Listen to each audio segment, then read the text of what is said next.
Mr. Vice President, thank you, Madam Secretary. Thank you for joining us. Ladies and gentlemen, welcome to the White House.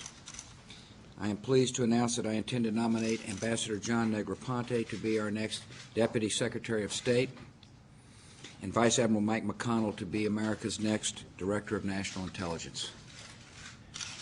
Under the leadership of Secretary Rice, the men and women of the State Department are working to expand freedom and defend America's interests around the world. The Deputy Secretary of State has a key role in shaping American foreign policy and in guiding our diplomats deployed around the globe. The Deputy Secretary also helps our nation's chief diplomat manage the State Department and helps coordinate with other federal agencies so that America speaks to the world with one voice. I have asked John Negroponte to serve in this vital position at this crucial moment.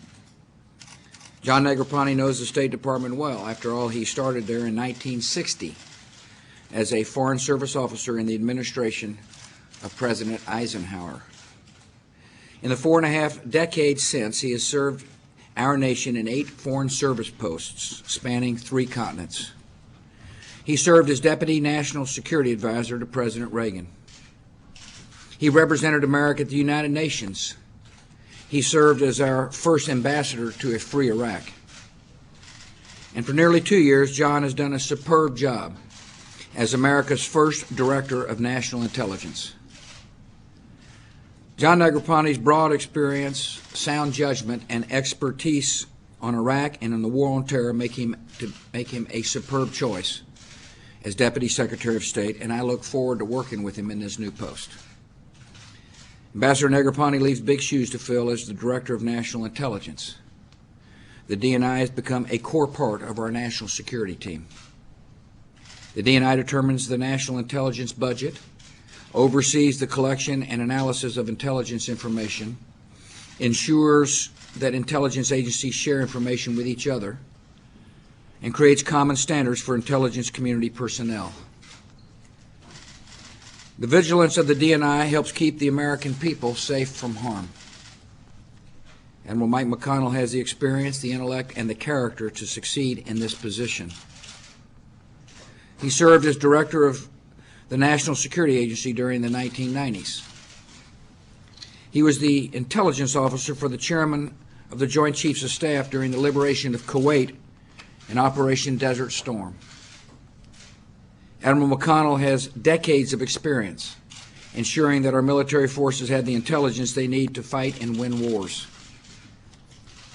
He's worked with the Congress and with the White House to strengthen our defenses against threats to our information systems.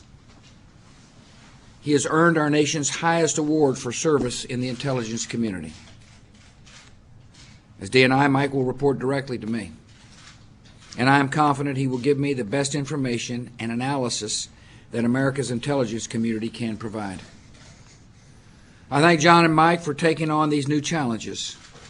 I appreciate their service to our country. Each of them will do good work in their new positions, and it is vital they take up their new responsibilities promptly.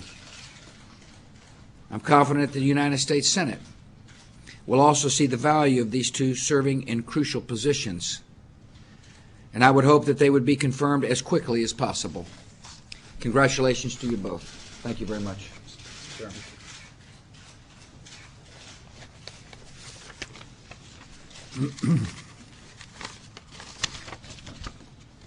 Thank you very much, Mr. President, Mr. Vice President, Secretary Rice, Admiral McConnell. It's been a great honor, Mr. President, to serve as your first Director of National Intelligence. I will always be grateful to you for having given me the opportunity to help achieve the goals that you and the Congress set for intelligence reform. During the past 20 months, I believe that our intelligence community has embraced the challenge of functioning as a single, unified enterprise and reaffirmed the fact that it is the best intelligence community in the world, second to none. That's to the credit of the hundreds of the thousands of intelligence professionals who serve this nation around the globe, many in harm's way. They and their families make great sacrifices to keep America safe. It has been a privilege to lead them, and it is because of them that I leave the post of the Directorate of National Intelligence with regret. But I am heartened to know that the intelligence community now will be led by Admiral Mike McConnell, a man whose exceptional accomplishments as an intelligence professional will ensure wise stewardship and success as the Director of National Intelligence. Admiral McConnell will continue to drive forward the reforms we have initiated, fully integrating the domestic, foreign, and military dimensions of our national intelligence enterprise. Now, for someone who started his career as a junior Foreign Service officer in October of 1960, the position, Mr. President, to which you are now nominating me is an opportunity of a lifetime. If confirmed by the Senate as Deputy Secretary of State, I look forward to supporting Secretary Rice in carrying out your foreign policy goals. I particularly welcome the opportunity to help her provide leadership to the thousands of Americans and foreign nationals who work in the Department of State here in the United States and in the more than 270 embassies, consulates, and diplomatic missions the Department maintains overseas. Whether in Baghdad, Kabul, Kosovo, or elsewhere, these dedicated professionals are on the front line of advancing America's commitment to freedom. It will be a great privilege for me to come home to the Department where I began my career and rejoin a community of colleagues whose work is so important and of whom the nation is so justly proud. Thank you very much. Good job, Johnny. Thank you. Michael?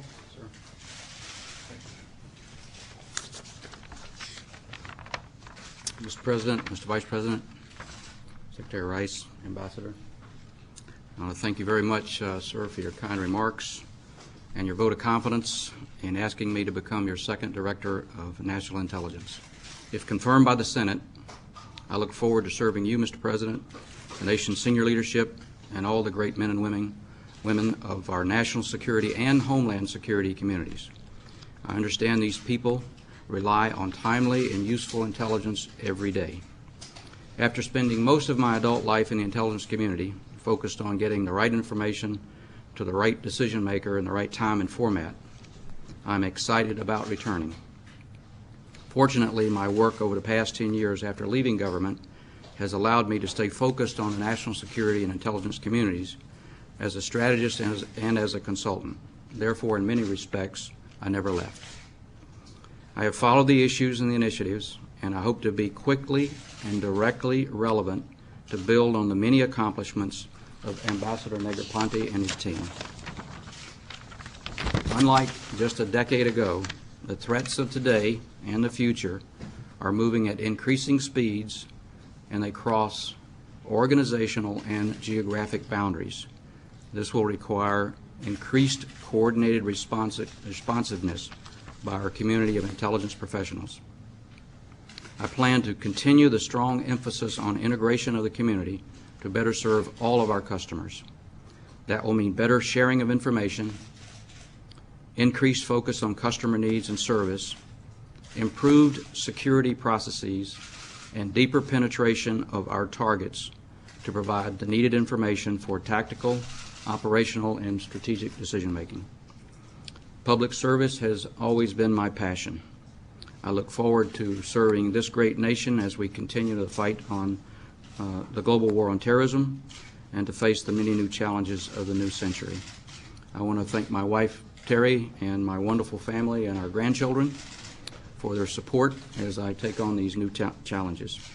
Thank you again, Mr. President. All the best, Mr. Ambassador, for your new leadership role at the Department of State. Thank you, sir. Thank you all.